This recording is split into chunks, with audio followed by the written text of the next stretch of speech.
Donc merci d'être avec nous, en effet, ce vendredi soir pour un webinaire passionnant sur la fameuse loi Lemeur et les nouvelles réglementations sur la location saisonnière en France. Donc pour me présenter rapidement, je suis responsable des partenariats chez Smiley, le logiciel qui vous permet de centraliser vos réservations et d'augmenter vos réservations de plus 40 en moyenne pour ceux qui ne sont pas encore clients chez nous. Et j'ai le plaisir d'accueillir Maître Boujard, avocat, expert de la location saisonnière et également partenaire de Smiley. On est ensemble pour environ 1 heure. Donc avant de commencer, je vais juste, vous montrer comment vous allez pouvoir poser vos questions pendant le webinaire. Donc vous avez en bas de l'écran un petit plus et quand vous sélectionnez, le petit plus, vous avez, un onglet questions-réponses. Donc c'est ici que vous pourrez poser toutes vos questions et on y répondra au fur et à mesure selon, le contexte, ou sinon, on prendra les questions à la fin du webinaire également. Donc, pas de souci si on n'a pas répondu. Ne vous inquiétez pas, à la fin du webinaire, on répondra à toutes les questions. Dimitri, à présent, je te donne la parole. Je te remercie, Maude. Alors, petite précision à propos des questions. Ce webinaire ce soir avec Smiley et on va parler essentiellement de la loi dite Lemeur, donc la loi qui a été adoptée fin novembre et promulguée fin novembre sur la location meublée en courte durée, encore appelée Airbnb, location saisonnière, vous l'appelez comme vous voulez, mais ça reste de la location meublée en courte durée. Donc, si vous me posez des questions sur est-ce que c'est la fin du LMNP, est-ce que je dois faire ceci en SCI, à l'IS, etc., malheureusement, je ne serai pas en capacité de vous répondre parce que ce n'est pas l'objet du webinaire. D'accord? Je sais que souvent on me pose des questions qui sont un peu hors champ et vous allez voir qu'1 heure, ça passe très vite parce qu'il y a beaucoup de choses à dire rien que sur ces changements législatifs qui ne sont pas tous aussi impactants que ce que vous auriez pu penser. Donc ça, c'est la bonne nouvelle. D'accord? Alors, rapidement, je me présente tout de même, hein, c'est la moindre des choses. Donc, je suis Dimitri Boujard, l'avocat investisseur. Je suis avocat inscrit au barreau de Paris depuis 1995. Donc, malheureusement, je suis plus âgé que la plupart d'entre vous, mais c'est pas très grave. Et puis, je suis également investisseur immobilier depuis 2020. Donc là, pour le coup, je m'en glorifie parce que je vais vous parler de choses concrètes que personnellement, j'expérimente également, puisque je fais aussi de la location meublée en courte durée. Donc, ça m'aide à être plus en prise avec vos problématiques et avec vos questionnements. Et puis enfin, j'ai une troisième casquette qui est celle d'entrepreneur. Je suis chef d'entreprise et je commercialise diverses choses, dont un contrat de conciergerie spécialement rédigé que je commercialise depuis maintenant au moins 3 ans pour les conciergeries qui n'ont pas de carte de gestion immobilière. Donc, je sais que c'est à peu près 90% des conciergeries en France. Euh, j'ai rédigé un contrat de ménage pour cadrer les relations entre les propriétaires et les personnes de ménage ou entre les conciergeries et leurs sous-traitants sur le ménage. Je fais du conseil pour investisseurs immobiliers, je ne plaide plus et je commercialise enfin un podcast, Le droit d'investir pour investisseurs immobiliers, dont je vous reparlerai un petit peu plus tard. Et restez bien jusqu'au bout parce que je vous ferai une petite offre sympa si vous avez besoin de conseils. Donc, on va entrer tout de suite dans le vif du sujet, à savoir la loi dite Lemeur. Alors Lemeur, pourquoi? C'est le nom de la députée qui a porté cette loi dite transpartisane. Pourquoi transpartisane? Tout simplement parce qu'ils étaient à peu près tous d'accord pour venir réglementer et contraindre la location courte durée. D'accord? Donc ils ont appelé ça une loi transpartisane. Je ne sais pas trop ce que ça veut dire, mais ça leur faisait plaisir. Donc on va voir l'état des lieux, un petit peu, les changements. On va faire un petit peu de prospective via la perspective qu'on a dans l'investissement immobilier et dans la location courte durée. Moi, je suis un peu un fan de la location courte durée, pour tout vous dire, comme je vous l'indiquais, j'ai une conciergerie qui s'occupe d'une de mes locations courte durée près de Rouen. J'ai une conciergerie qui s'occupait d'une autre, alors à l'autre bout de la France, à Saint-Maxime. Et puis là, on est passé en sous-location pour diverses raisons. Donc la conciergerie qui a aussi une activité de sous-location immobilière, maintenant on l'a pris en sous-location. J'ai plus rien à faire. J'ai une paire royale, mais j'ai bien aimé quand même la location courte durée et je suis moi-même client, peut-être comme certains et certaines d'entre vous, hein, bien sûr. Moi, je ne vais plus à l'hôtel. Concrètement, je vais dans des Airbnb, je vais utiliser le terme générique, et je pense que autant vous pouvez vous professionnaliser si vous voulez vraiment que ça soit un business, et vous devez le faire, autant j'estime que vous-même ne devez pas accepter le fait d'entendre que vous êtes en concurrence avec l'hôtellerie. Ce n'est pas vrai pour moi. On ne fournit pas les mêmes prestations de services, on ne loue pas les mêmes biens. Et donc, c'est deux marchés assez distincts. Typiquement, ce n'est pas une famille de 5 personnes qui va louer 2 chambres d'hôtel. Bon, donc j'aime pas du tout le lobbying de l'hôtellerie là-dessus, parce que je pense qu'ils se trompent de combat. Je ferme cette petite parenthèse. Donc, état des lieux, changement et perspective. Et on attaque tout de suite sur justement un petit peu l'état des lieux et quel changement. Alors l'état des lieux était simple, on avait des villes avec des changements d'usage, des règles de compensation, elles n'étaient pas non plus extrêmement nombreuses, il y a 35 000 communes en France, plus de 35 000 communes en France, et quelques dizaines dans lesquelles ça commençait à être réglementé. D'accord? Donc on en était là, à vrai dire, une grande liberté dans l'immense majorité des villes françaises, avec certains points comme Bordeaux, Paris, Lille, Lyon, où on commençait à mettre en place des règles vraiment plus restrictives. Et plus récemment, par exemple, je vais prendre une communauté de communes emblématique, à savoir Bayonne et Biarritz, où là, depuis 1 an et demi, ils ont mis en place une règle de compensation dès le premier bien.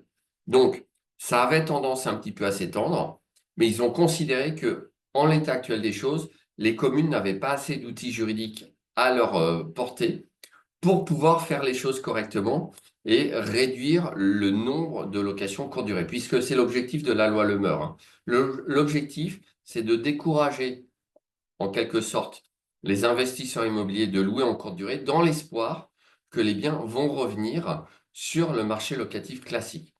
Je vous le dis tout de suite, ça va rater. OK? Ça, c'est simple. Ils ont déjà essayé à New York, ça a raté à New York. On n'est pas plus malin que les Américains, faut pas se leurrer. On est même plutôt moins malin, mais j'y reviendrai peut-être, parce que moi, le tandem Trump-Musk me fait dire que la compétitivité de l'Europe risque d'en prendre un sacré coup. Mais c'est encore un autre débat et je pourrais vous en parler pendant 1 heure. Donc, on n'est pas plus malin que les États-Unis sur la location courte durée. Et ce n'est pas en contraignant toujours plus qu'on fait forcément revenir les logements dans le parc locatif. Pour vous donner un ordre d'idée, les logements vacants en France, c'est à peu près 3 millions, si je me souviens bien des chiffres que j'avais trouvés, alors que les logements entiers loués en permanence pendant l'année en courte durée, c'est, je crois, à peu près 250 à 300 000. Donc évidemment, si on veut faire revenir de logements dans le parc locatif, à mon sens, il est plus efficace de s'attaquer aux logements vacants. Alors, évidemment, hein, je tempère le propos, il y a des logements vacants qui le resteront, tout simplement parce qu'ils sont mal situés et que personne n'a envie d'aller habiter dans tel ou tel coin, mal desservi, sans service public ou ce genre de choses. Donc, à chaque fois, il faut affiner les chiffres, c'est juste pour vous donner un ordre de grandeur. D'accord? Donc, la location courte durée a vocation à être un peu plus réglementée et contrainte, et c'est l'objet de cette loi. Alors, quel changement? Déjà, on a une première chose qui, à mon sens, est plutôt une bonne mesure de simplification, à savoir une généralisation de l'enregistrement pour les locations meublées en courte durée. Jusqu'à présent, c'est au cas par cas, commune par commune. Et par exemple, sur Paris, si vous aviez un logement qui était dans la bonne destination, par exemple, donc autre que l'habitation, néanmoins, pour louer, il fallait obtenir un numéro d'enregistrement pour le mettre sur les annonces, pour la bonne conformité. Il y a d'autres communes où ce n'est pas pour le mettre sur les annonces, mais il faut quand même obtenir un numéro d'enregistrement. Et puis, il y a d'autres communes où on fait la démarche simplement pour leur permettre de savoir qu'il faut collecter de la taxe de séjour. Et enfin, il y a d'autres communes où vous appelez la mairie, ils ne savent pas, tout simplement. Encore une fois, parce que dans certaines communes, il n'y a pas de service dédié. Vous imaginez, il y a des communes où les mairies sont ouvertes 3 demi-journées par semaine, hein. Donc, si vous voulez, l'allocation courte durée est quand même la dernière de leurs préoccupations. On va unifier tout ça normalement via la généralisation de l'enregistrement. Donc, si vous voulez mettre un logement en location courte durée, vous devrez fournir des renseignements par Internet, un certain nombre de documents, à un organisme centralisateur qui vous délivrera un numéro d'enregistrement. Alors, d'après moi, c'est une bonne mesure, puisque justement, ça sera, si vous êtes une conciergerie, vous n'aurez plus à vous dire, tiens, dans telle ville, j'ai un truc à faire et dans telle autre, je ne l'ai pas fait. Ou alors, mon propriétaire, est-ce qu'il a bien fait la démarche? Et l'autre, ah, il l'a pas fait. Ah, mais c'est pas grave parce qu'il n'avait pas à le faire. Bref, là, plus de questions. Tous les propriétaires devront enregistrer leurs biens et obtenir un numéro. J'ai tendance à dire pas mal. Alors, la seule petite réserve que j'émettrais précisément à ce sujet, c'est qu'encore faut-il que le processus soit simple. et rapide. Bon, là, c'est l'avenir qui nous le dira, puisque pour l'instant, sauf erreur de ma part, ce n'est pas encore mis en place. Et vous allez voir qu'un certain nombre de mesures nécessiteront des décrets d'application. Donc la loi a été promulguée de mémoire le 19 novembre, mais certaines dispositions n'entreront en vigueur qu'au 1er janvier 2025 et d'autres encore plus tard, le temps que des décrets d'application soient rédigés et publiés. D'accord? Donc, tout va bien pour l'instant. Alors, deuxième point, vérification accrue sur les résidences principales. De quoi s'agit-il? Malheureusement, comme d'habitude, les gens honnêtes vont pâtir des attitudes de certains malhonnêtes. Il faut être clair. Pourquoi? Parce que comme vous avez une règle qui vous permet de louer jusqu'à 120 jours par an votre résidence principale en totalité, quand bien même vous seriez dans une commune où il y aurait une compensation dès le premier bien loué en courte durée, certaines personnes déclaraient faussement comme résidence principale, ce qui est en réalité une résidence secondaire. Et évidemment, quand il y a des abus, la loi vient essayer de corriger ces abus. Je trouve ça dommage parce qu'en fait, ça punit en gros tout le monde. Là, la vraie punition n'est pas celle-là, je vais vous l'annoncer dans un instant, mais ça va vous obliger, par exemple, à fournir votre avis d'impôt pour qu'on puisse vérifier que c'est bien votre résidence principale, puisque normalement, votre avis d'impôt va être envoyé à l'adresse de votre résidence principale ou votre dernière taxe foncière. D'accord? Donc, des formalités supplémentaires, des vérifications supplémentaires. L'idée que c'est pour lutter contre les gens qui font de fausses déclarations ne me choque pas. Bien au contraire, je suis avocat et j'incite tout le monde à respecter la réglementation. D'accord? Simplement, c'est dommage parce que j'estime qu'ils avaient sans doute quand même déjà avec les informations collectées les moyens de faire ces vérifications. Bref. La punition sur la résidence principale, c'est plutôt une mesure dont je n'hésite pas à dire qu'elle est un peu idéologique selon moi, c'est-à-dire la possibilité pour les communes de réduire de 120 jours jusqu'à 90 jours le nombre de jours pendant lesquels vous allez pouvoir louer votre résidence principale. D'accord? Pourquoi je dis que c'est un petit peu idéologique? Parce qu'en réalité, bah, ça va faire perdre de l'argent à des gens qui peut-être en avaient besoin, d'accord? Et ça va remettre sur le marché locatif absolument 0 logement. Puisque que je la loue 120 jours ou 90 jours par an, ça reste ma résidence principale. Donc, à ce compte-là, on se dit bien et on comprend facilement que le but n'est pas, via une mesure d'abaissement du nombre de jours, de remettre des logements sur le marché locatif. Alors, l'autre justification apportée, ça serait de lutter contre les abus. Je vous cite la loi, là. Lutter contre les abus. Moi, je suis avocat, je ne sais pas ce que ça veut dire, lutter contre les abus. D'accord? Donc, je ne vois pas en quoi passer de 120 jours à 90 jours permet de lutter contre les abus. L'abus de quoi? L'abus de gagner de l'argent? Il n'y a pas d'abus, vive. Moi, je suis ravi que tout le monde gagne de l'argent. D'accord? Vous ne me connaissez sans doute pas encore, mais là-dessus, j'ai des avis très tranchés, d'accord? Et c'est très bien de s'enrichir et de gagner de l'argent, parce que vous allez pouvoir utiliser à bon escient votre argent et pourquoi pas faire le bien autour de vous et avoir plus d'impact. Et n'oubliez jamais qu'en tant que concierge ou investisseur ou agissant dans le secteur de l'immobilier, vous répondez à un besoin fondamental, loger des gens, quand bien même ce seraient des touristes. Mais la location courte durée ne se résume pas à l'activité de location touristique. Vous logez des gens qui viennent en stage, vous logez des gens qui viennent pour un séminaire, vous logez des gens qui viennent voir de la famille. Moi, dans le sud, il y a des gens qui viennent une fois par mois dans mon appartement pour visiter quelqu'un qui est à l'hôpital. Mais tout ça, ça a une vraie utilité. Donc, ne laissez jamais les gens vous dire, oui, mais toi, c'est pour gagner de l'argent. Ben oui, on ne loge pas les gens gratuitement.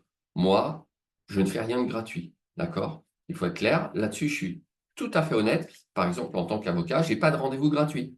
Ça n'existe pas chez moi. Voilà. Parce que je vends mon temps et mon temps, c'est de l'argent. Donc, j'en reviens à notre sujet. Extension de la demande préalable d'autorisation de changement d'usage. On va pouvoir, enfin, les communes vont pouvoir mettre en œuvre dans plus de communes les demandes préalables d'autorisation de changement d'usage. Donc, on va passer de quelques centaines à quelques milliers potentiellement qui pourront mettre en place ce genre de procédure. Encore une fois, je vous rassure, ce n'est pas parce qu'elles en auront la possibilité qu'elles vont s'empresser de le faire. D'accord? C'est à l'appréciation de la commune. Comme d'ailleurs, sur le passage des 120 jours à 90 jours. Ce n'est pas non plus automatique. Donc, n'ayez pas peur de ça. Pourquoi? Parce qu'en réalité, c'est sur décision du conseil municipal. Donc, délibération en conseil municipal. Ce qui veut dire qu'encore une fois, dans la plupart des communes, ils ont bien autre chose à faire que de s'amuser à enquiquiner les gens pour réduire à 90 jours. La mairie de Paris est une exception dans le paysage, mais vous ne serez pas très nombreux à faire de la conciergerie ou de la location courte durée à Paris, compte tenu déjà des mesures existantes. Et la mairie de Paris a d'ores et déjà annoncé son intention d'abaisser à 90 jours. Et on le savait, hein, voilà, c'était écrit. Donc, extension de la demande préalable d'autorisation de changement d'usage, ça ne me gêne pas plus que ça, parce que je ne pense pas que ça va considérablement étendre le champ d'application de la loi. En revanche, soumission de l'autorisation de changement d'usage à un DPE dans les zones où on peut demander une autorisation préalable de changement d'usage, vous devrez en plus, pour obtenir l'autorisation, fournir auprès de la mairie un DPE qui soit conforme. Donc, ils ont à peu près respecté le calendrier et vous devrez fournir un DPE qui soit là en F ou en E ou en D. 2025, 2030, 2028, 2034. Donc ça y est, les locations courte durée n'échappent plus au DPE. Comme d'habitude, il y a un peu une déclaration d'intention et de principe. Donc sur le principe, on comprend bien. Si vous louez en courte durée, il va falloir à un moment ou à un autre faire des travaux, ou vos propriétaires devront faire des travaux. D'accord? Ça, c'est clair. Remarque importante, vous devez avoir de bons diagnostiqueurs immobiliers, et notamment des diagnostiqueurs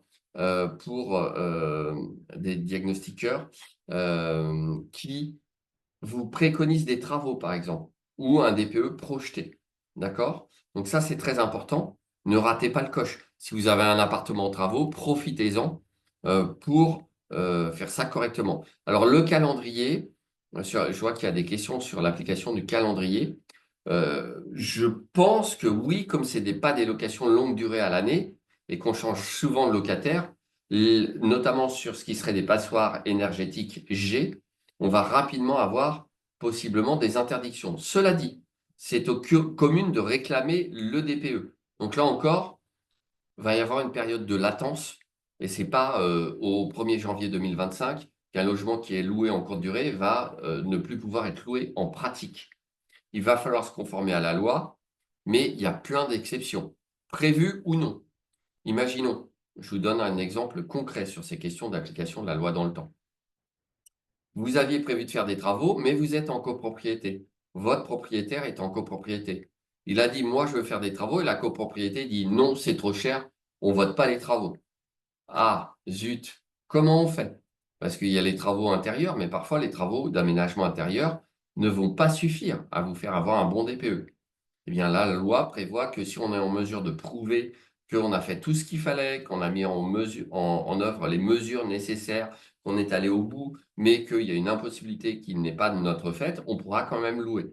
Donc évidemment, il y a des aménagements qui sont prévus, fort heureusement. Autre chose, il y aura certainement des dérogations, par exemple, pour les locations courte durée en montagne.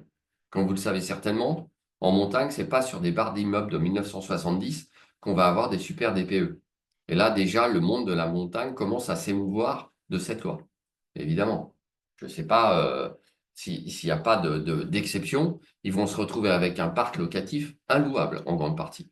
Donc là, il y aura des dérogations. Pensez aussi, par exemple, à une cabane dans les arbres. Sérieusement, est-ce que vous allez avoir un DPE pour une cabane dans les arbres, quoi? Moi, je pense pas. Mais bon, je peux me tromper. D'accord? Donc, vous le voyez, ça va faire l'objet de décrets d'application, d'aménagement. Alors, évidemment, il avait été envisagé que ça soit aussi le cas pour les locations longue durée, ce qui n'est pas notre sujet ce soir.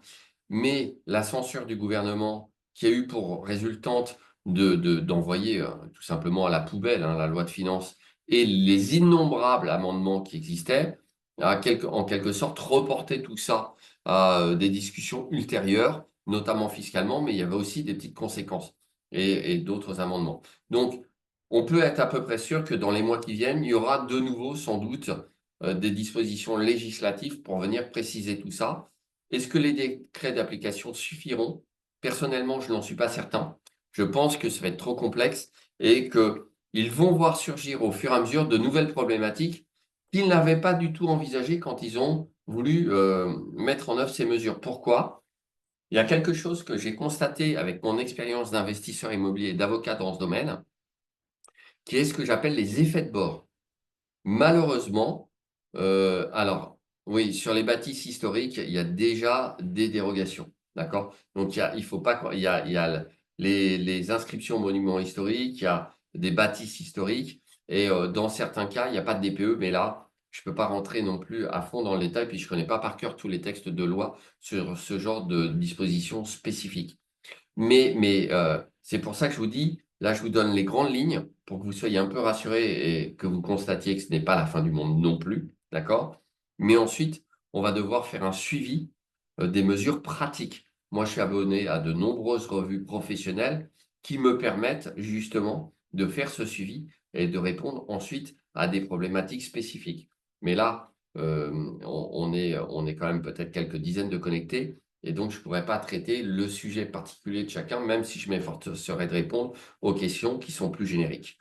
Donc, pour revenir à ça, il est probable que un des décrets d'application ne seront pas forcément suffisants pour régler tous les problèmes. Parce que les effets de bord, c'est je prends une mesure, mais comme on fait ça un peu dans la précipitation, je ne fais pas d'étude d'impact. Et en l'absence d'étude d'impact de la disposition, comme le droit français est enchevêtré et de plus en plus complexe, c'est un peu comme, vous voyez, vous connaissez, je pense, tous le jeu du Mikado. Vous enlevez un petit bâton et paf, tout bouge. Alors là, ils font pareil. Sauf qu'ils n'ont pas compris que c'est un Mikado. C'est la seule différence. Donc, ils mettent une disposition et ils ne se rendent pas compte que ça va entraîner plein de changements partout. Et si vous lisez la loi Lemeur, elle fait que 15 pages, hein, mais c'est une horreur. C'est article 137 bis, l'article 172 alinéa 2 du Code général des impôts qui fait référence à l'article 2732 est modifié comme suit. Et là, vous dites, oh là là là là, c'est le casse-tête, quoi. C'est l'enfer. Les renvois d'articles dans le Code général des impôts, c'est une tuerie. Vous avez des articles, quand je les imprime sur Légifrance, ça me fait 2 pages à 4 pour un article de loi.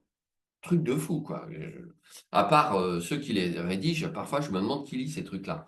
Mais bon, ceci étant, tout ça pour vous dire que c'est complexe et qu'il va y avoir des effets de bord qui vont amener de nouvelles modifications législatives. C'est à peu près inévitable. En revanche, on a les grandes lignes, d'accord? Donc oui, le DPE, ça va être gênant pour les gens qui auraient eu dans l'idée de louer des passoires thermiques parce qu'ils ne pouvaient plus les louer autrement. Mais en règle générale, moi qui fais de la courte durée, je sais très bien qu'on ne va pas louer des trucs pourris aux clients, quoi. On a envie d'avoir des bonnes notes sur les plateformes. Si vous louez un truc où les gens sont frigorifiés, ils ne reviendront jamais, ils vont vous dire le chauffage ne marche pas, c'est un grille-pain, on avait trop chaud, c'est mal aéré, etc. Et ça, pour avoir des mauvaises notes, rien de tel.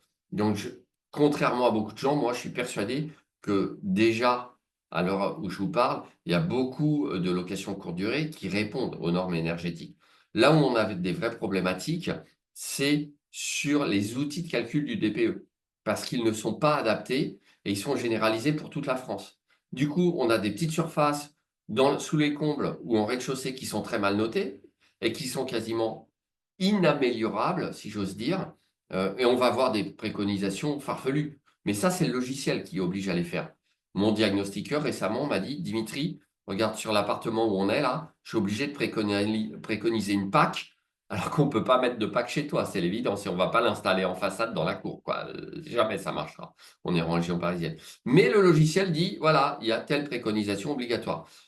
Ça veut dire que l'outil n'est pas adapté à toutes les situations, loin de là. Et ça peut être embêtant. Parce que si vous avez un logement super refait, qui est nickel, où on n'a pas froid ni rien, mais un mauvais DPE, ben, le DPE ne correspondra pas à la réalité du logement. Bon, et puis pareil, on a le même DPE, le même mode de calcul, qu'on soit à Nice ou qu'on soit, je ne sais pas moi, à Valenciennes. Je ne suis pas certain que le climat soit exactement le même. Moi, je préfère le soleil. Donc, voilà, vous voyez, il y a beaucoup de choses à prendre en considération. Et là encore, il y a des propositions pour justement entraîner des changements. Et il y a même une proposition de loi qui a été déposée, mais actuellement, je ne sais pas quand ils vont la discuter, sur les dates d'application dans le temps de certaines dispositions légales. Bon, donc voilà déjà pour une batterie de changements, mais ce n'est pas tout. Vous allez voir qu'il y a d'autres changements à venir qu'on va étudier tout de Dimitri, suite. on a juste une question sur Oui. le changement d'usage. Peut-être qu'il faudrait prendre avant qu'on passe à autre chose. On a Frédéric qui demande, pouvez-vous expliquer le changement d'usage? Il n'est pas obligatoire d'avoir un logement à caractère commercial pour faire de la location courte durée. Un logement à usage d'habitation suffit-il si la commune ne demande pas de changement d'usage? Ah, voilà, une excellente question. C'est vrai que parfois, j'ai tendance à zapper le fait que tout le monde n'est pas forcément averti sur ces sujets. Donc, pour faire de la location courte durée, on a plusieurs situations qui se présentent. On a des communes où il n'y a pas de réglementation. Et là, effectivement, si vous avez un bien qui est à usage d'habitation, typiquement, vous avez un 2 pièces qui était loué en longue durée à l'année, vous l'achetez, la commune n'ayant pas mis en place de réglementation spécifique, si vous décidez de le louer en courte durée, à part une déclaration mairie pour la taxe de séjour et éventuellement un numéro d'enregistrement, il n'y aura pas d'autres formalités. Donc, ça sera très simple. En revanche, il faut avoir présent à l'esprit que la location en courte durée n'est pas une location d'habitation. On est dans un autre usage. Alors, je vais y venir, je vais vous expliquer un petit peu la différence subtile entre le changement d'usage et le changement de destination. D'accord? Même si ce n'est pas l'objet principal, mais c'est important que vous compreniez bien. Moi-même, j'ai mis quand même quelques années à approfondir le sujet. Donc, en droit français, il y a deux usages. Usage d'habitation, usage autre que l'habitation. Donc, la location courte durée est un usage autre que l'habitation, au même titre que la location de murs commerciaux est un usage autre que l'habitation. C'est une évidence. D'accord? Mais schématiquement, il y a deux usages. Habitation autre que l'habitation. Ce qui veut dire que dans un immeuble, par exemple, et là, c'est un petit peu différent, l'autorisation de changement d'usage, c'est une règle au niveau de la commune ou au niveau de l'État. Mais c'est la commune qui va la mettre en œuvre. D'accord? Tout ce qui concerne les copropriétés sont des règles plutôt au niveau du contrat d'association que constitue le règlement de copropriété. Et on y reviendra après sur le RCP. Mais pour notre changement d'usage, en réalité, donc premier cas, la commune ne demande rien, super simple. Deuxième cas, la commune vous impose de solliciter une autorisation préalable de changement d'usage. Et c'est là que ça se complique un peu parce que vous allez obtenir une autorisation qui va être temporaire. D'accord? Donc, la loi dit maintenant que l'autorisation sera d'une durée de 5 ans maximum. Donc, pour les gens qui auraient des autorisations plus longues, à l'expiration de l'autorisation de changement d'usage en cours, une prochaine autorisation ne pourrait plus être délivrée que pour une durée maximum de 5 ans, sauf erreur de ma part. Alors, je vous le dis franchement, je ne connais pas non plus par cœur les 15 pages de la loi, hein. Ça date du 19 novembre. Mais voilà, pour faire assez simple, l'autorisation de changement d'usage est temporaire et elle vous est personnelle ou elle est personnelle au propriétaire. Ça veut dire aussi que dans l'immense majorité des villes à l'avenir, la demande d'autorisation de changement d'usage doit être faite par le propriétaire lui-même et non pas par la conciergerie ou le sous-loueur. D'accord? Il y a peut-être parmi vous des gens qui ont aussi une activité de sous-location, je ne sais pas.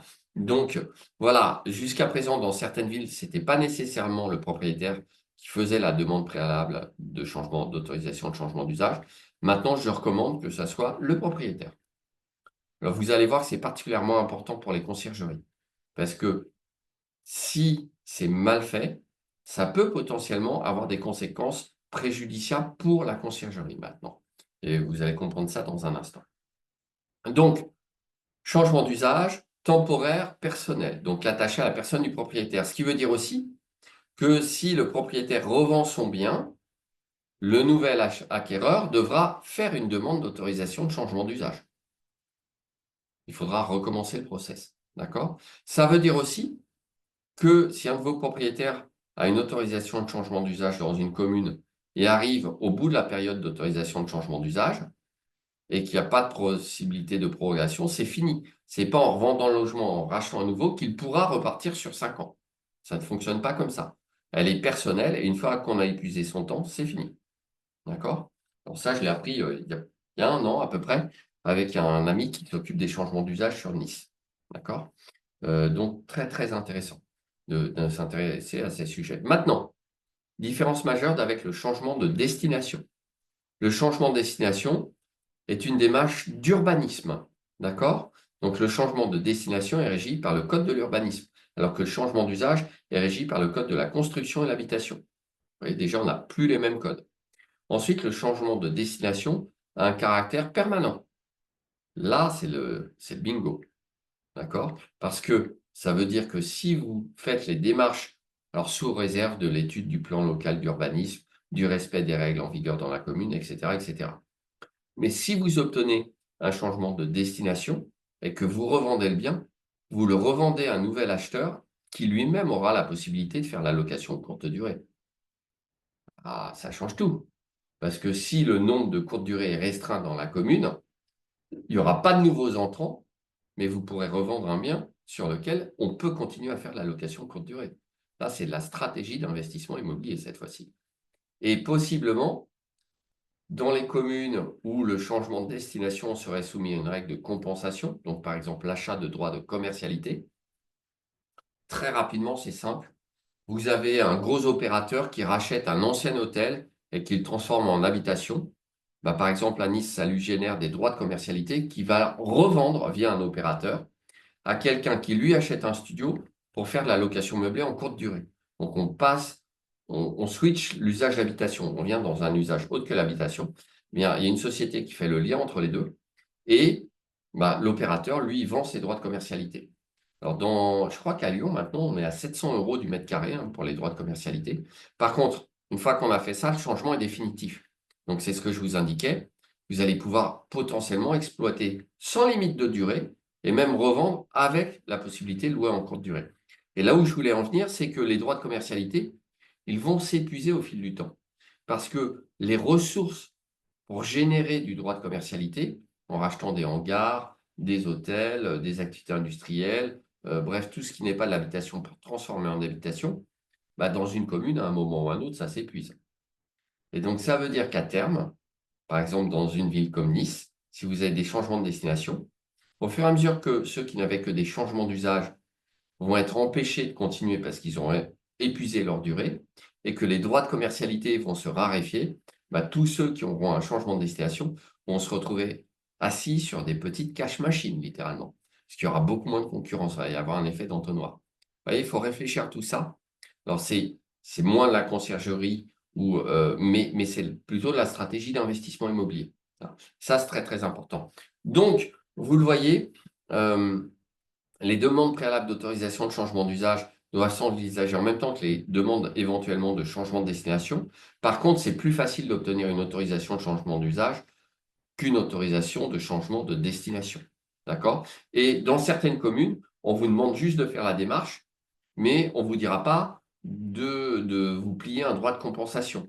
C'est-à-dire, oui, vous devez faire une démarche, mais allez-y et on vous accordera l'autorisation. Dans d'autres communes, on ne vous accordera l'autorisation de changement d'usage que sous réserve que vous opériez une compensation, c'est-à-dire typiquement que vous rachetiez par exemple la même superficie en bureau, que vous fassiez des travaux de transformation et que vous le mettiez en location sur le marché de l'habitation.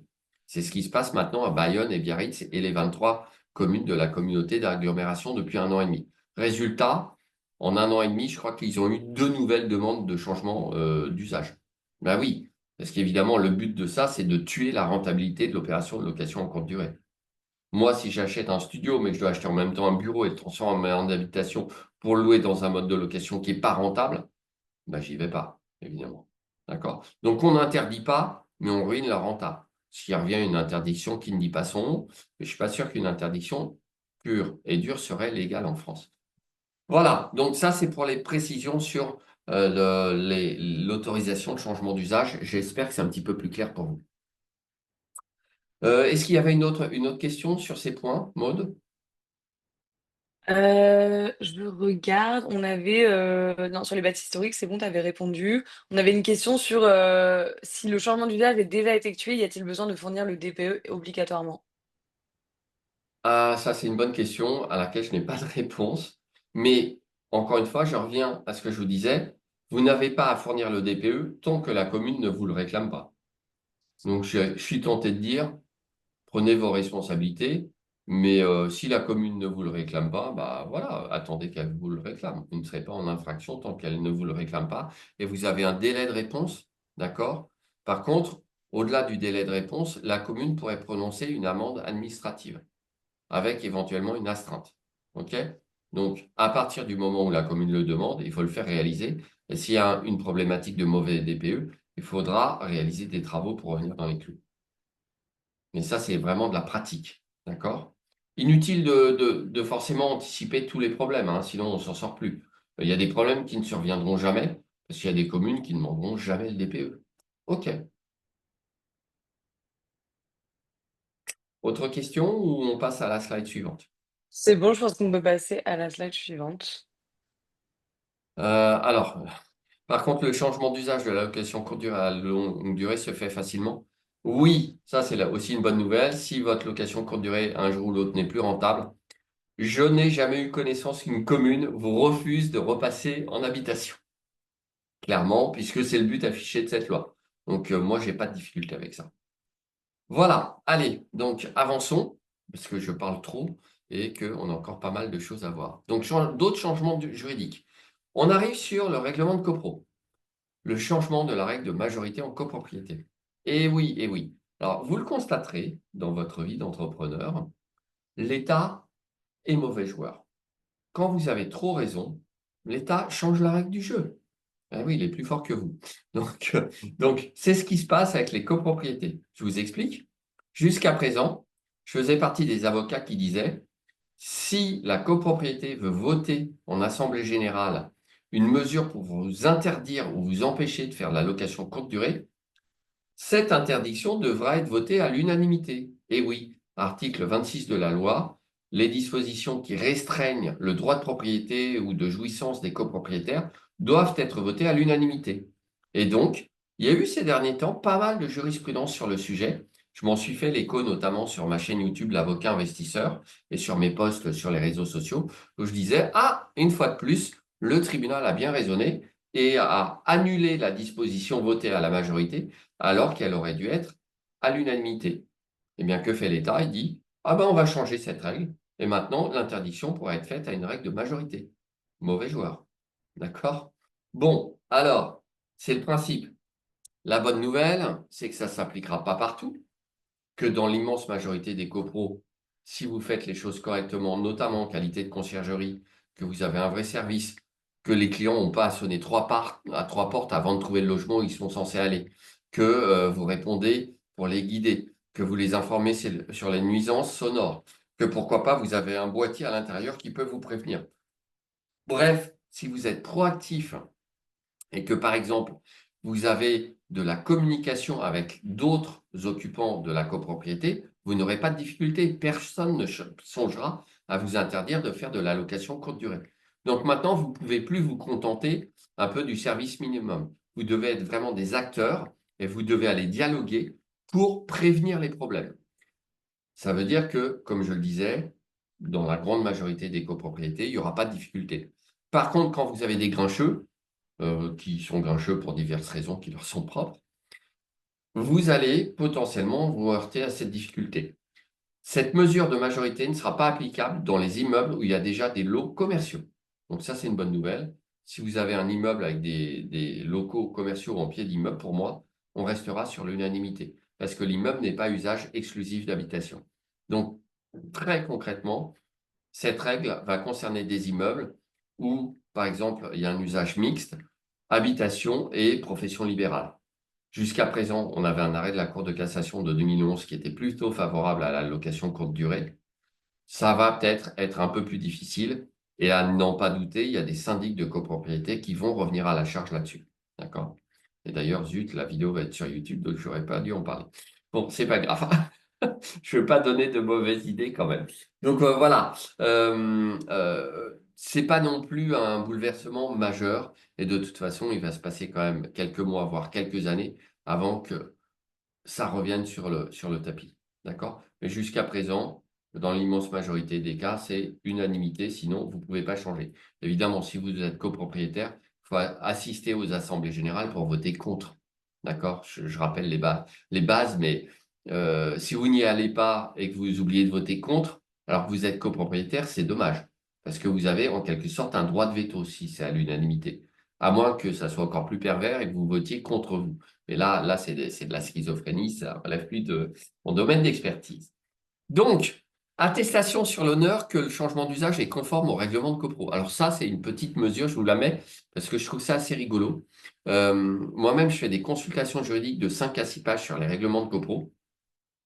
Et vous, on va vous demander, pour solliciter l'autorisation de changement d'usage, de déclarer sur l'honneur que votre demande est conforme au règlement de copro. Mais vous n'êtes pas expert juridique. Puis en plus, à quoi ça sert? C'est pour vous dire, ah, vous avez été méchant, vous avez déclaré sur l'honneur alors que ce n'était pas vrai. Ok, d'accord. Et donc, je me suis trompé? Quoi? Bah, rien. Donc voilà, genre de mesure, moi je me dis, je sais pas qui a levé le doigt en disant, ah, on devrait demander ça comme papier en plus parce que ça va faire de la paperasserie et ça va occuper l'administration. Je vois que ça comme explication. Mais voilà, à quoi ça sert? Je ne sais pas. Et comment vous allez déterminer que c'est conforme? Je ne sais pas. Parce que moi, pour moi, conforme, ça ne veut rien dire non plus. Soit on peut le faire, soit on ne peut pas le faire. Voilà. OK? Risque sur les intermédiaires en cas d'infraction. Les intermédiaires, c'est les conciergeries, très clairement. Il y a une nouvelle disposition dans la loi Le Meur qui dit que si le propriétaire ne respecte pas et viole les règles sur le changement d'usage, les règles de compensation, les règles de mise en location courte durée, etc., sera puni également tout intermédiaire qui aura facilité la mise en location, etc., etc.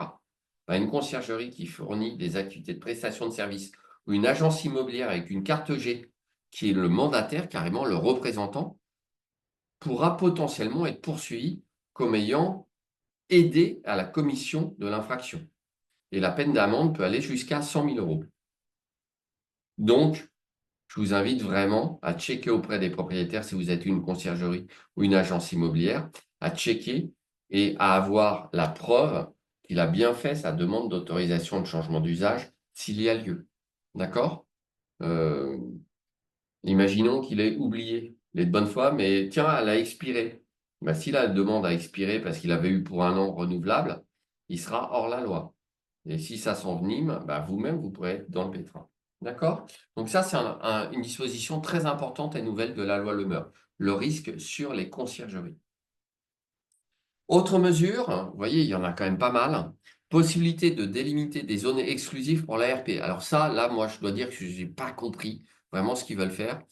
Quand je lis la loi Le Meur, ils disent que dans certains périmètres, les permis de construire pourront viser exclusivement de l'usage d'habitation principale. Bon, ok. Mais alors, ça veut dire que je voulais construire, je ne sais pas, un hangar? Non, il faut que je construise une habitation principale? Ou alors, est-ce qu'ils sont emmêlés les pinceaux en oubliant qu'il n'y a que deux usages, habitation et autre que l'habitation? Est-ce que si je veux construire un logement avec un immeuble avec 2 lots pour de la courte durée et 4 lots pour de la résidence, enfin, d'ailleurs, résidence principale, c'est débile. Ça pourrait être une résidence secondaire. Donc, est-ce que ça veut dire qu'on va contrôler la façon dont c'est loué? Bref, là, je dois dire que sur cette disposition, moi, je patauge totalement, j'ai rien compris. Et comment ça va être mis en œuvre, j'en ai aucune idée. D'accord? Donc là encore, certainement des clarifications, des décrets d'application.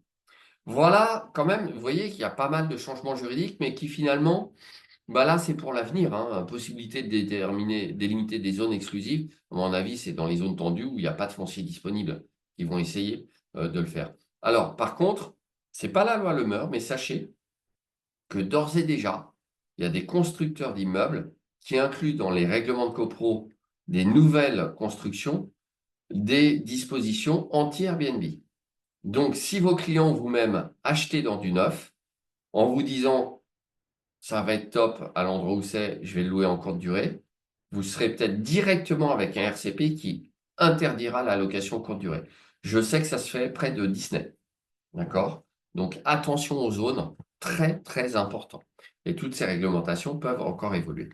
On va parler un petit peu de fiscalité maintenant, puisqu'il y a des changements juridiques, loi Le Meur, mais il y a aussi de la fiscalité. Alors, pour 2024, il y a pas de changement, d'accord, puisqu'il n'y a pas de loi fiscale rétroactive pour l'instant.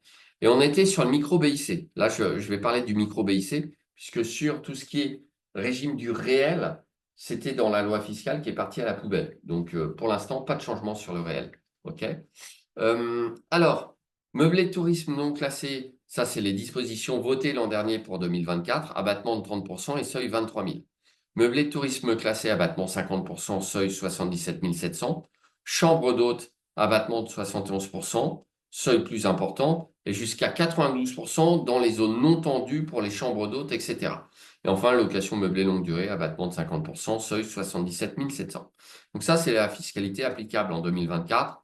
Et de toute façon, je vous conseille quand même de checker parce qu'il y a eu tellement de changements que je n'ai pas revérifié une dernière fois les chiffres. Mais a priori, ces chiffres sont bons pour 2024. Par contre, 2025, voici ce qui nous arrive. Suite à la loi Le Meur. Donc, il y a moins de lignes, tout simplement parce que c'est que le micro-BIC qu'ils ont un peu simplifié. Mais ce n'est pas terrible. Parce que maintenant, votre seuil de micro chiffre d'affaires pour la location meublée de courte durée non classée, il est à 15 000. Donc, si vous avez plusieurs logements en courte durée non classés, dès que vous dépassez 15 000, il faut être au réel. Donc, prenez vos dispositions pour prendre un expert comptable l'an prochain dans ce cas-là. D'accord? Et vos propres clients pour les sociétés de conciergerie vont être soumis à ça. Donc, j'attire votre attention sur le fait que vous n'avez pas de rôle de conseil fiscal en tant que conciergerie auprès de vos clients. D'accord? Pour les agences immobilières qui détiennent une carte G et qui sont des mandataires, bon, ils ont un champ de compétences plus élargi, mais en tant que conciergerie, notamment et principalement sans carte G, vous n'êtes pas le conseil fiscal ou juridique de vos clients. Je sais que les clients ont tendance à vous demander des renseignements. Délivrez-leur des renseignements d'ordre général, mais ne devenez pas leur conseil. Si vous dites, oui, moi, je vais payer combien d'impôts, monsieur, allez voir votre expert comptable ou votre avocat. D'accord? Et je le précise d'ailleurs expressément dans mon contrat de conciergerie, puisque j'ai rédigé un contrat de conciergerie pour conciergerie sans carte G pour éviter les risques de requalification en agent immobilier. Ça ne rate pas chaque fois que j'ai un client qui est convoqué à la DGCCRF, c'est parce qu'il pense qu'ils ont une activité occulte d'agent immobilier. Ils produisent mon contrat de conciergerie, ça se passe bien. J'ai encore eu le cas pas plus tard que la semaine dernière avec une conciergerie localisée dans le sud. Donc, ils m'ont dit heureusement qu'on avait votre contrat parce que quand ils l'ont vu, la pression est retombée, même si avec notre ancien contrat, c'était pas terrible. D'accord? Donc, soyez très, très au carré sur vos contrats aussi. L'aspect contractuel dans nos activités est extrêmement important. D'accord? Et si par exemple, vous avez des réservations directes, eh bien, passez impérativement avec les voyageurs un contrat de location courte durée. Ça, c'est un bon conseil. D'une part, parce que le code du tourisme, a priori, prévoit qu'on doit passer un écrit. Et d'autre part, parce que si c'est une réservation directe, vous n'êtes plus protégé par les conditions générales de Booking ou d'Airbnb, par exemple. D'accord? Bien que même, je les ai lus, je ne sais pas si beaucoup de monde le fait, mais j'ai constaté à ma grande surprise qu'ils disent expressément qu'il n'y a pas de contrat tripartite Airbnb propriétaire-voyageur. Le contrat est censé être conclu directement entre le propriétaire et le voyageur.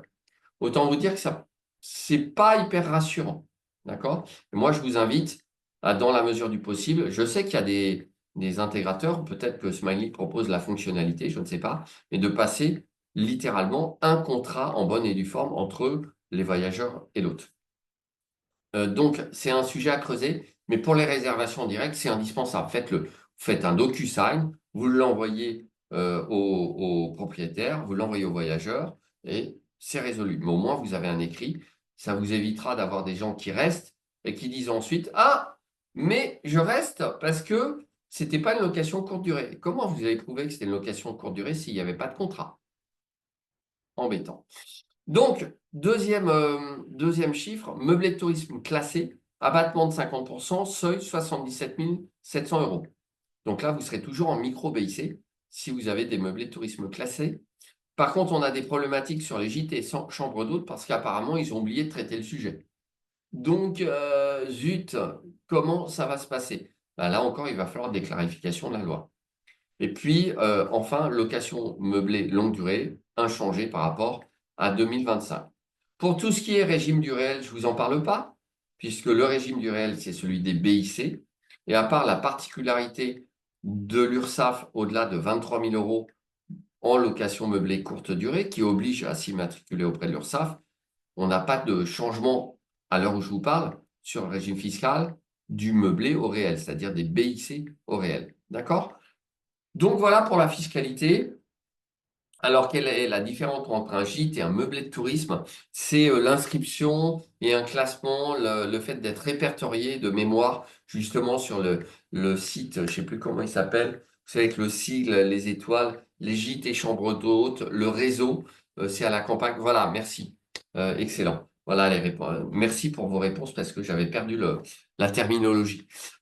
Donc, voilà, on adhère à un réseau, il y a des formalités supplémentaires. On peut avoir, dans certains cas, en fonction du nombre d'étoiles aussi, des réductions de CFE. Dans d'autres cas, alors moi, je n'ai pas de logement classé à titre perso, donc je suis moins à l'aise là-dessus. Dans d'autres cas, je me suis laissé dire que si on était trop bien classé, ça pouvait entraîner une hausse des taxes. Donc là-dessus, voilà, il faut bien se renseigner sur ces sujets. Alors, maintenant qu'on a parlé un peu de fiscalité, euh, l'adhésion à Gîtes de France en tant que meublé n'influence pas. Alors, là, encore une fois, je ne suis pas plus calé que ça sur le sujet. Je vous invite à vous renseigner auprès de... Ah, n'influence pas sur la CFE. D'accord, peut-être, ça doit être ça.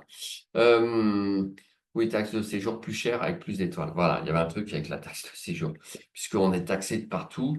Alors, je n'ai pas le temps de traiter, par exemple, les sujets de taxe d'habitation, mais je vous en informe aussi. Mon contrat de conciergerie permet, suivant l'option qui est choisie, aux propriétaires, dans certains cas, de ne plus subir la taxe d'habitation.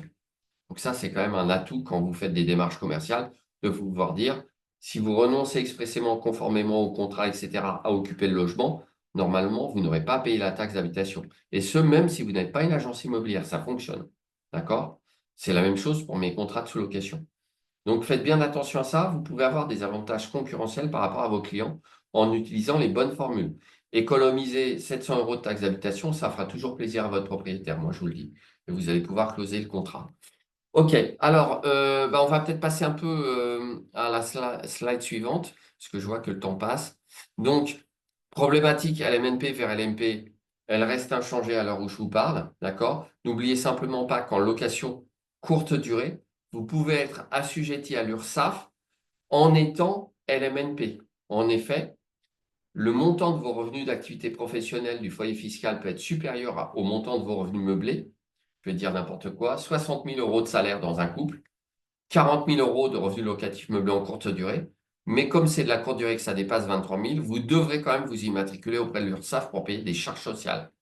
Bien que vous soyez fiscalement sous un statut LMNP. Pour l'instant, tout ça est inchangé, ça génère pas mal de problèmes. La sous-location professionnelle, ça reste de la location meublée en courte durée, mais du coup, en tant que sous-loueur, si vous faites de la location meublée courte durée, vous allez être soumis aux règles dont je vous ai parlé précédemment. Donc, ça peut être une solution pour échapper à l'URSSAF en revanche. La conciergerie, carte G ou pas, comme je l'ai dit statistiquement, la majorité des conciergeries n'ont pas de carte G. Ce n'est pas une difficulté. Si des agents immobiliers vous disent non, vous devez avoir une carte G, hein, non. Si vous n'encaissez pas les loyers et que vous ne concluez pas d'acte au lieu et place et pour le compte du propriétaire, c'est une activité de prestation de service commerciale et pas besoin de carte G. Je vous le dis en tant qu'avocat, je suis affirmatif sur ce point. J'ai fait des recherches de jurisprudence. J'ai trouvé un cas de requalification en 2019 sur Bordeaux d'une société qui avait trouvé le moyen, sans avoir de carte de gestion, d'inscrire dans son objet social lors de son immatriculation gestion locative. Non, si vous avez une activité de conciergerie sans carte G, vous n'inscrivez nulle part que vous faites de la gestion, puisque vous ne pouvez pas faire de gestion sans carte G. C'est quand même assez simple à comprendre. D'accord? Et je vous invite à être très regardant, y compris sur vos sites Internet. Parce que les sites Internet, c'est un super vecteur. Mais combien de fois j'ai vu des sociétés qui, un peu emportées dans leur élan, mettaient gestion de tous vos biens et de vos problèmes, etc. Non, on utilise d'autres termes. Un petit chat GPT vous fournira plein de synonymes très sympas qui vous éviteront de tomber dans ce travers. Ensuite, je crois que j'ai encore une ou deux slides. Et puis, je prendrai quelques questions. Donc, perspective 2025. Si vous avez des propriétaires, si vous-même vous êtes investisseur immobilier, pour moi, 2025, c'est l'année de l'achat en société. Parce que comme on ne sait pas du tout ce qui va se passer sur la fiscalité du nom propre, il vaut mieux, s'il y a des achats en cours, au moins pour l'année à venir, vous dire, OK, j'achète ça en société à l'IS, typiquement une SCI. Donc, mais bon, peut-être qu'on aura l'occasion de faire un webinaire spécial à SCI, qui sait. Mais toujours est-il que pour moi, à court terme, le régime le plus stable est celui de l'IS. Donc, j'ai envie de dire, si vous voulez dormir tranquille pour l'année qui vient, remettez peut-être vos achats en nom propre à l'année suivante et faites les achats de cette année en société à l'IS et idéalement SCI. Ça sera plus facile. Si vous avez du cash, faites de l'apport, que ça soit dans votre activité de conciergerie, que ça soit dans vos achats immobiliers. Pourquoi? Parce que comme le cash est faiblement rémunéré à l'heure actuelle, autant le mettre dans ces activités qui, elles, sont plus rentables. Et ça, c'est assez simple. Les perspectives réglementaires, comme je vous le disais, on est loin d'avoir vu toute l'évolution suite à la loi Le Meur. On va avoir des changements, c'est certain, sur la fiscalité du réel, ce qui va aussi impacter les loueurs en courte durée qui sont sous un régime des BICO réels, fatalement. Donc ça, attendez-vous à ce que ça revienne sur le tapis en 2025. C'est inéluctable. Il y a eu le fameux rapport Le Meur, à ne pas confondre avec la loi Le Meur, rapport Le Meur qui est paru en début d'été, qui est le projet de réforme de la fiscalité locative. D'accord? Ils ne vont pas lâcher l'affaire comme ça. L'État a besoin d'argent.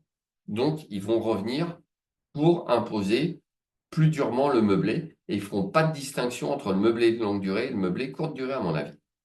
Évolution des taux d'intérêt, ça, c'est perspective 2025. J'ai fait déjà cette présentation et je l'ai préparée il y a déjà un petit moment.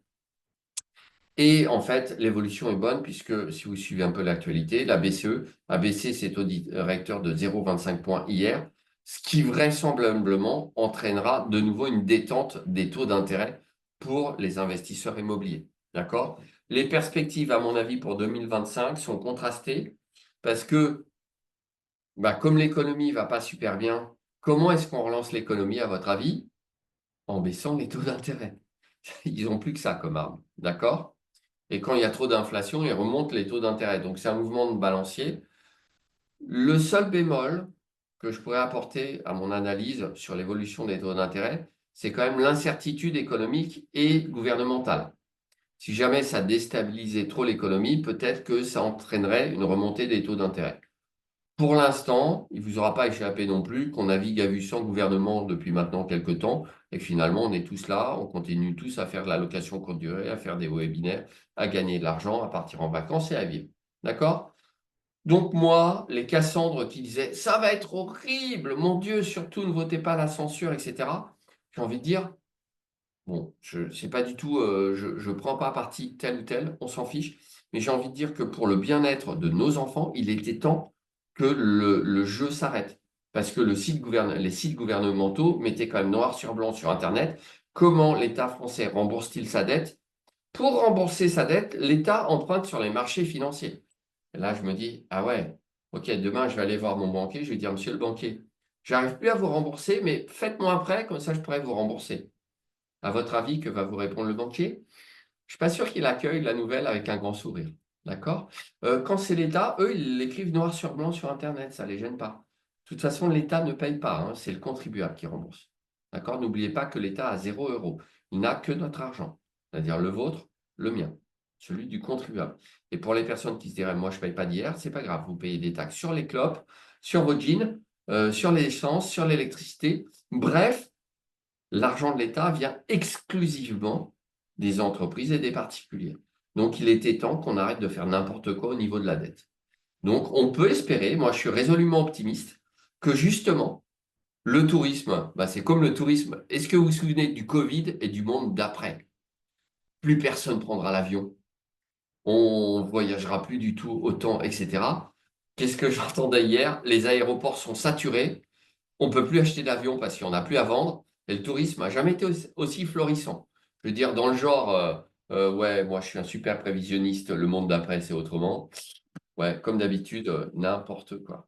Je veux dire, est-ce que ça allait empêcher les gens de vivre? Ben non, évidemment.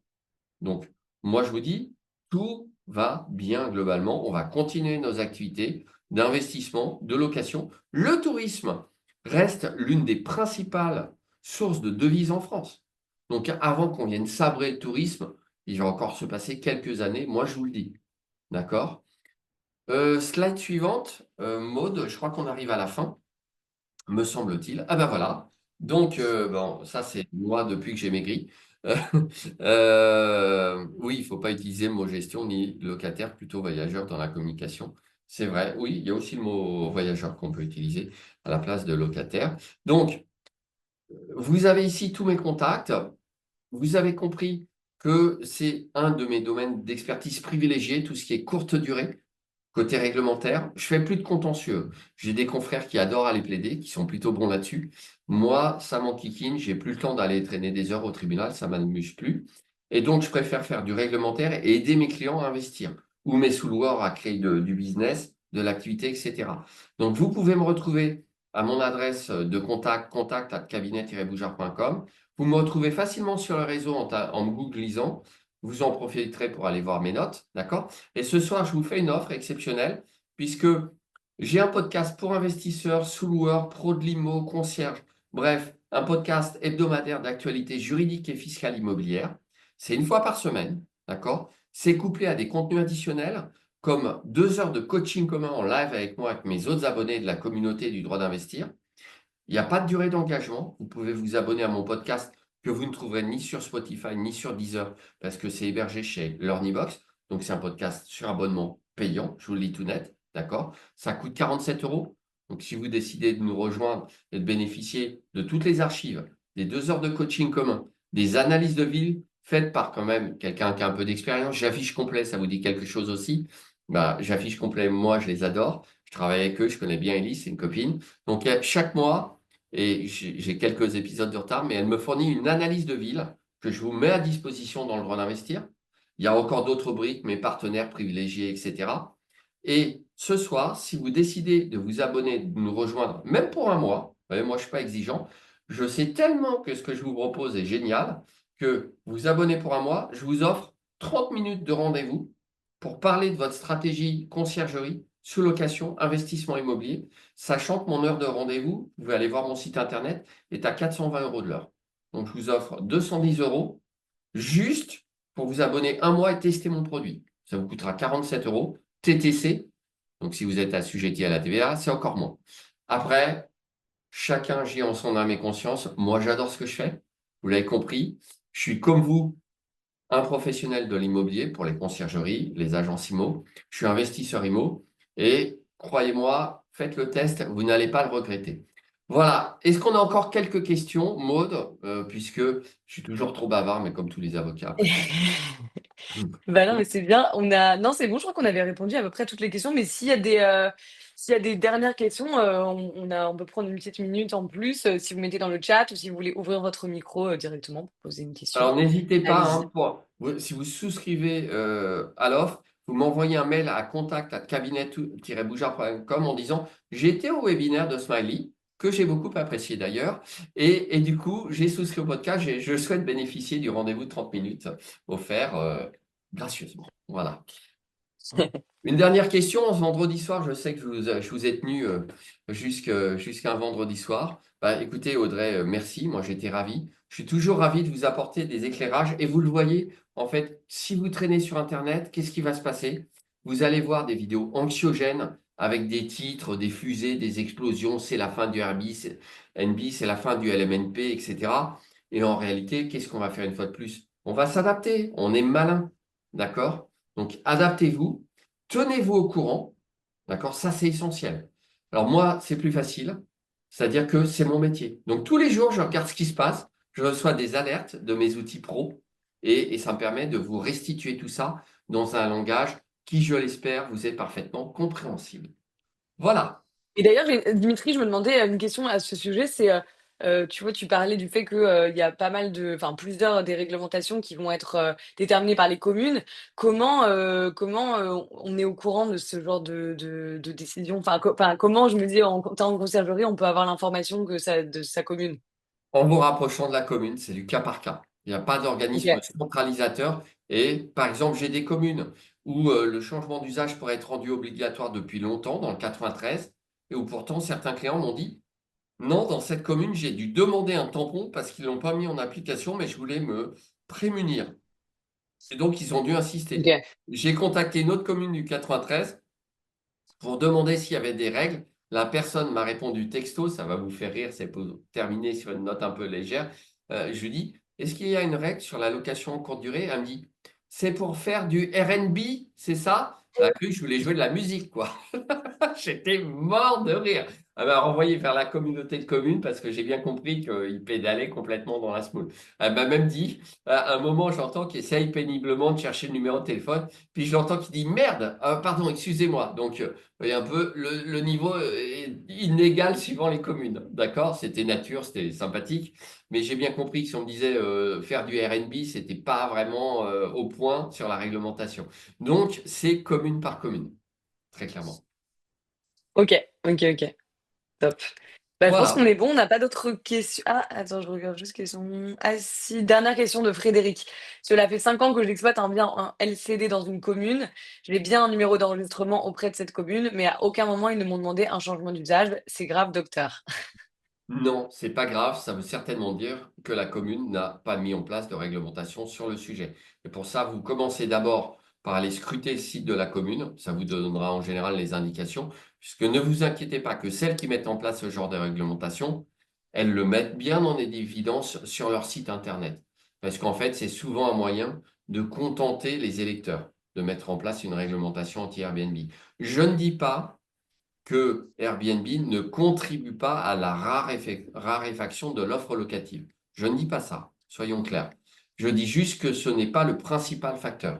Donc je nuance le propos encore une fois. Moi, j'aime pas être tout noir, tout blanc. C'est pas si simple que ça, d'accord? Par contre, Airbnb, clairement, est le bouc émissaire d'une absence réelle de politique du logement. C'est mon appréciation personnelle. Ok, merci Dimitri pour le mot de la fin. J'étais ravi. Merci de Ouais, merci m'avoir beaucoup. suivi. Et puis, bah, je vous dis peut-être à bientôt sur mes réseaux. Je vous ai mis aussi la chaîne YouTube, peut-être, non. C'était Chaîne un grand YouTube, plaisir, ouais. Avocat Et agriculteur. vous reverrez Voilà. Dimitri bientôt dans d'autres vidéos de contenu qu'on va faire ensemble. Ouais, Donc très voilà, il y bien. aura Partenariat, d'autres on va sujets. produire du contenu pour la chaîne YouTube de Smiley, ça va être chouette. Génial. Merci beaucoup, Dimitri, pour ton précieux temps. Et merci Avec à plaisir. vous tous. J'espère que ça a été utile. Et voilà, n'hésitez pas à nous envoyer un petit email après pour nous donner vos retours si jamais vous avez des retours à nous donner pour améliorer toujours plus. Et voilà. Et puis un bon week-end à tous. Bon week-end et à bientôt. À bientôt.